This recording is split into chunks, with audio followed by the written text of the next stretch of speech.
Hello. So today we're going to talk about your narrative essay. Your narrative essay is going to be the first major essay that you write in this class. If you want to find more information about how the essay is weighted in terms of your final course grade, please make sure to check the course syllabus. So what I want to do in this brief video is just discuss what a narrative essay is, how you should structure one, and some items that you'll really want to include to make your narrative essay great. So to do that, what I'm going to do is just pop up the whiteboard, and I'm going to give you some notes that way. So let me hit share screen. So hopefully here what you can see is a whiteboard. Now to structure your essay, what you want to do first is ask, what is a narrative? Because knowing what an essay is really going to help you determine the purpose, which is going to then inform the structure. So a narrative essay is essentially a story. Now, as we all know from watching TV or listening to friends who tell really good or even really bad stories, is that there are some elements of plot and elements of a story that can make a story go from good to great or from bad to good. So what we want to be sure to do is when you write your narrative essays, which should have a distinct structure, is we want to be sure that we include these elements. Now these elements have a name, and you do have more information about this within this module. But this structure is known as Freytag's pyramid. Now, you've probably learned about this in the past, whether it was called that or not.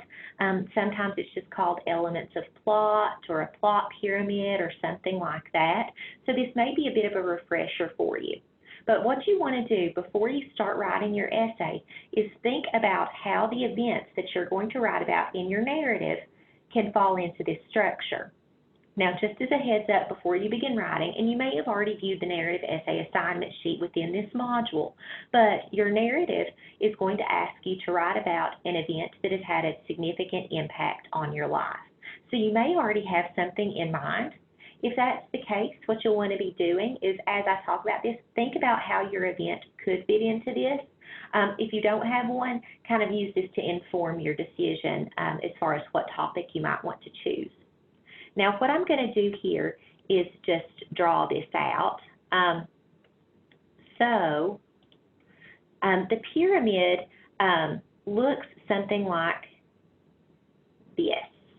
Now, you're going to notice this looks a lot less like a pyramid than it does a ramp.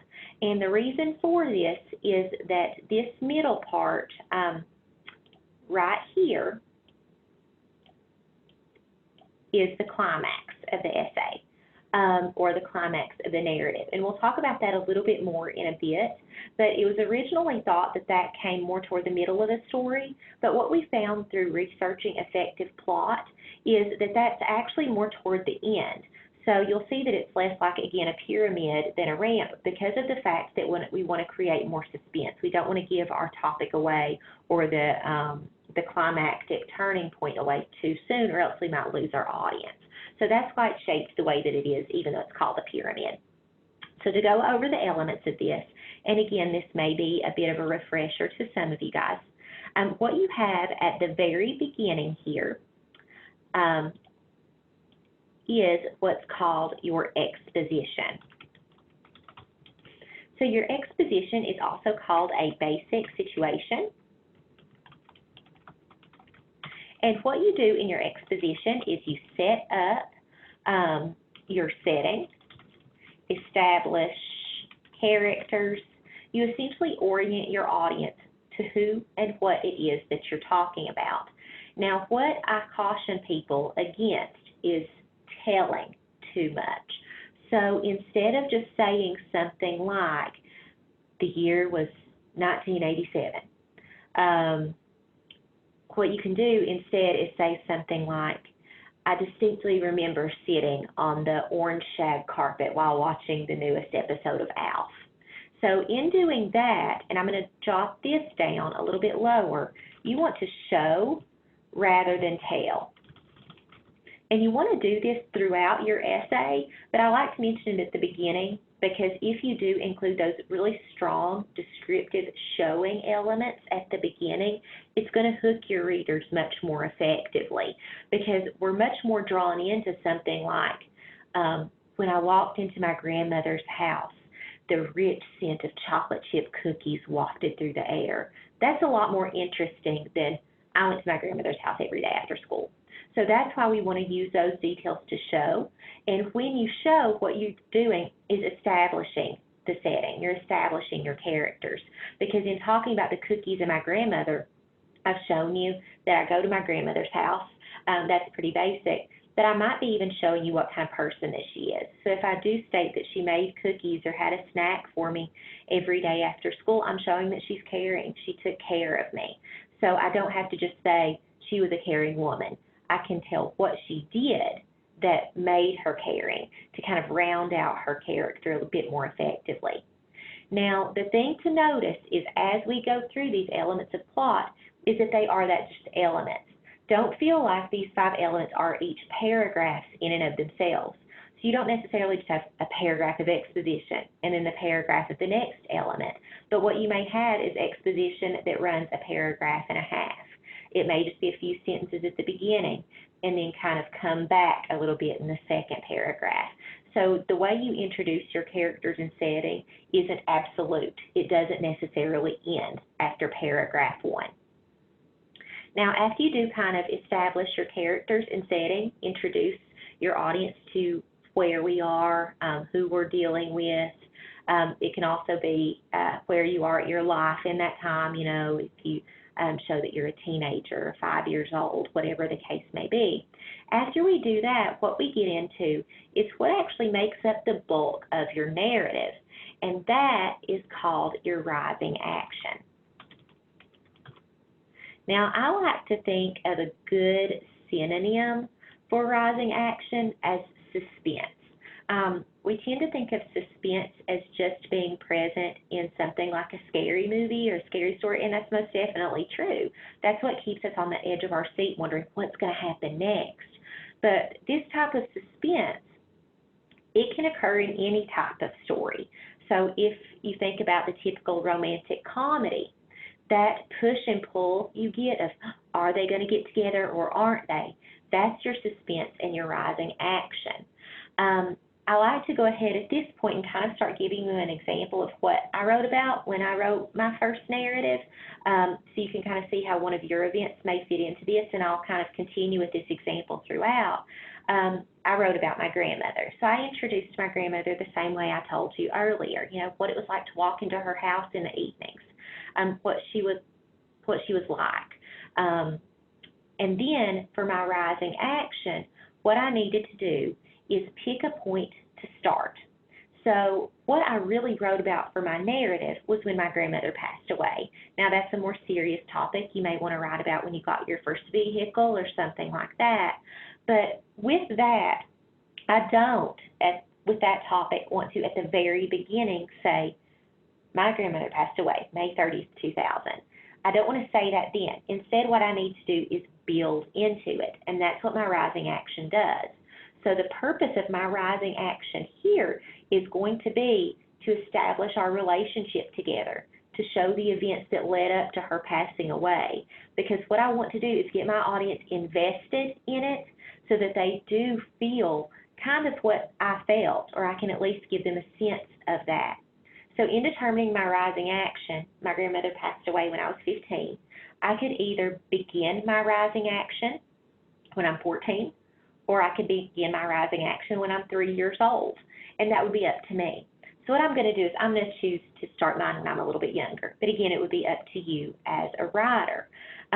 So let's say I'm starting my rising action when I'm younger. The types of things I would say here would be things like my grandmother was like a third parent to me. She was the one who watched me after school. And then I may give examples of things we did together. And you want to kind of give these little unique details because that's what makes the story shine. So I may say something like, my grandmother and I used to always sit on the floor and play rummy together. We always played with the black queens being 50 points, so it was a very competitive game. Now, I could continue giving details like that. And what I can do to show the passage of time is say something like, however, as I got older, I was more interested in spending time with my friends than with my grandmother as much.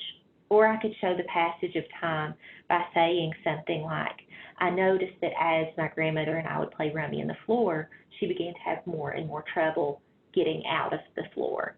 So something like that would kind of show, again, the passage of time and would kind of lead into the climax.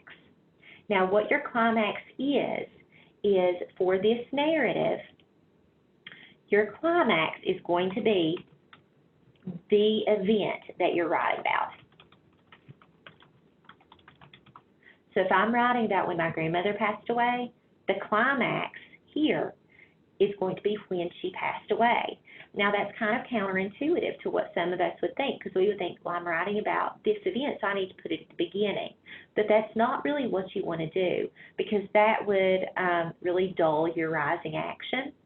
So if I'm writing about when my grandmother passed away, the events in my rising action are going to lead to that. So in my rising action, kind of near the end of it, what I may say is something like, as it was harder for her to get up out of the floor after playing rummy, I noticed that she began to cough more. She began to have more doctor's visits. And this is where I would give the events that led up to it in a little bit more detail. And the amount of detail that you include is up to you, because as the author, this is your voice and your story. So if you want to say focus a lot on a specific hour and give a lot of detail there, you can. But if there are events you just want to gloss over, or if there were months at a time you don't remember, that's fine. Don't feel the need to fabricate them.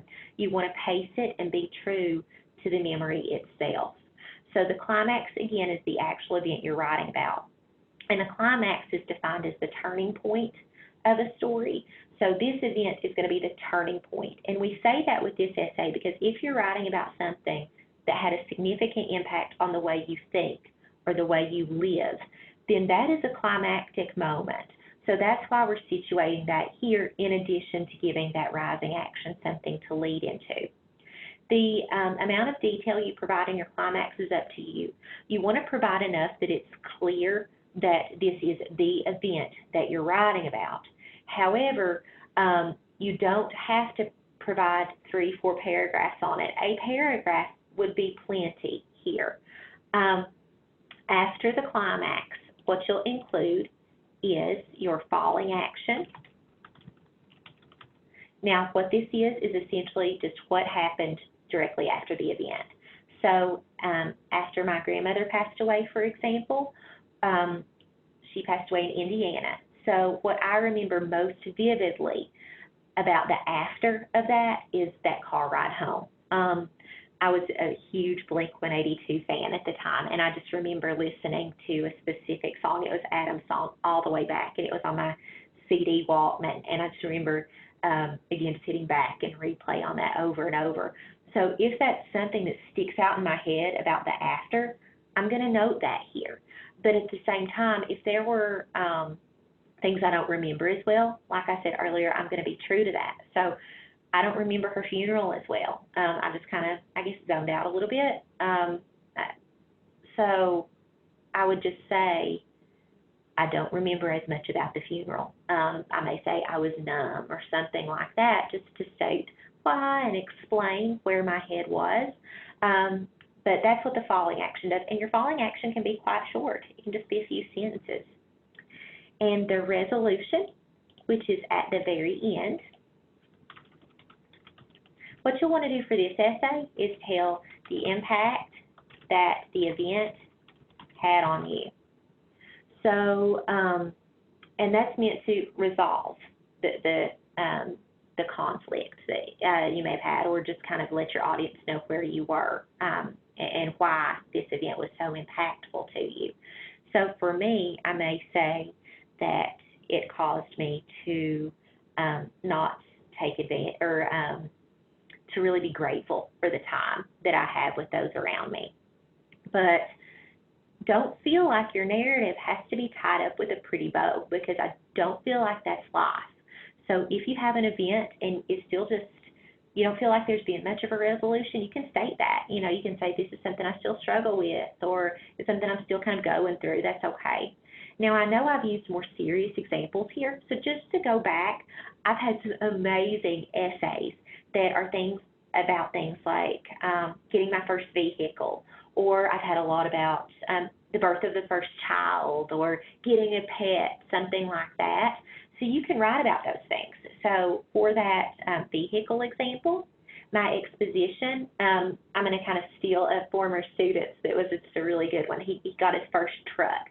So in the exposition, what the student did is he talked about seeing that truck for the first time, the beautiful paint, how the inside of it was a little bit older and slightly weathered, but it had still been cared for. You know, it was someone's favorite truck. He described the smell of it, the emotion that he felt when he saw that truck on the lot.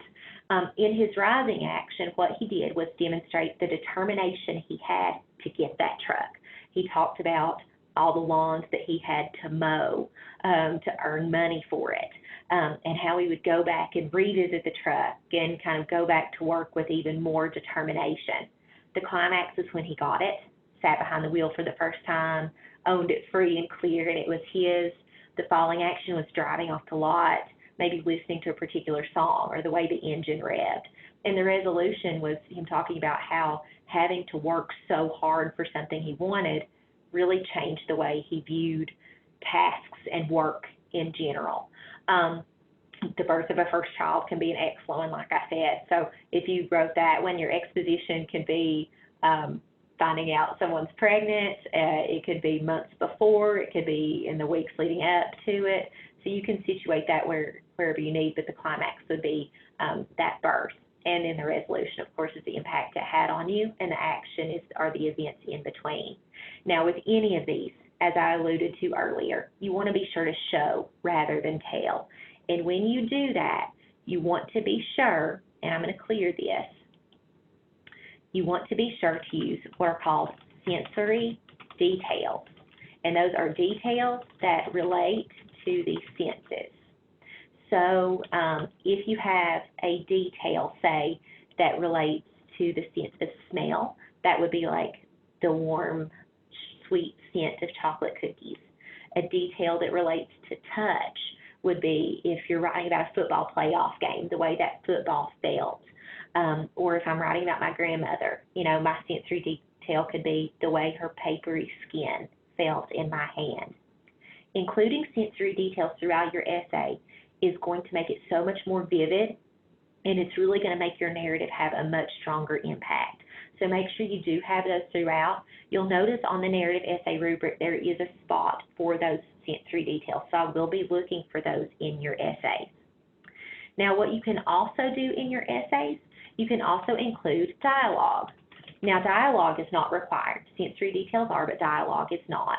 A dialogue, again, is essentially a conversation, and you've got some notes within this week's module on how to punctuate dialogue appropriately. Just as a couple of side notes on dialogue, if you do include it, first of all, make sure you've punctuated it appropriately in accordance with the notes that I'm providing. The next thing that you want to do is make sure that your dialogue isn't too long. So if it takes up more than a quarter of a page, it's a little bit too long for the length of this essay. It's not inherently wrong to have lots of dialogue, but since we are only writing an essay that's a couple of pages, you don't want a huge amount of dialogue here. And if you do include a conversation, make sure it's an important conversation. So I wouldn't want to include one that doesn't really have a lot to do with the plot itself. I wouldn't want to include one that I don't remember verbatim. So if I'm writing about getting my first truck, a piece of dialogue that I could include would be haggling with the dealer. If I remember going back and forth, and maybe I was particularly strong and there was a back and forth there. It could be the last conversation I had with my grandmother. It could be a conversation I had with a nurse upon the birth of my child. It could be many things, but make sure it would be important. And the very last note that I'm going to give you on narratives, it's not related to dialogue, but to the narrative in total. Make sure that the scope of your narrative is not too broad. You want to be sure to choose a topic that is an event. So high school in itself is not an event. So I can't write about high school as being an important event in my life. I could write about graduation. I could write about prom. I could write about running for vice president of my junior class. I could write about a playoff game or winning forensics or something in particular that happened, but I can't write about that huge 4-year time period. Another note is that if you do choose to write about, say, playoffs or an athletic event or some sort of competition, make sure that it doesn't start to read like a list, because it's very easy for events like that to turn into a list, because you wouldn't want it to be like, and then I did this, and then they did that, and then I did this, and then they did that. Instead, you want your narrative and your plot to propel forward. So whenever you write that rising action, make sure that it's full of purpose, it's full of sensory details, and that I'm not giving more details than my audience needs to see the importance of the climactic moment that I'm writing about. So those are just some introductory notes on a narrative essay. If you all have any questions, I highly encourage you to email me or contact me during office hours. I'm happy to help however I can. Just make sure to read over the module agenda for all assignments. And again, if I can be of help, please don't hesitate to let me know.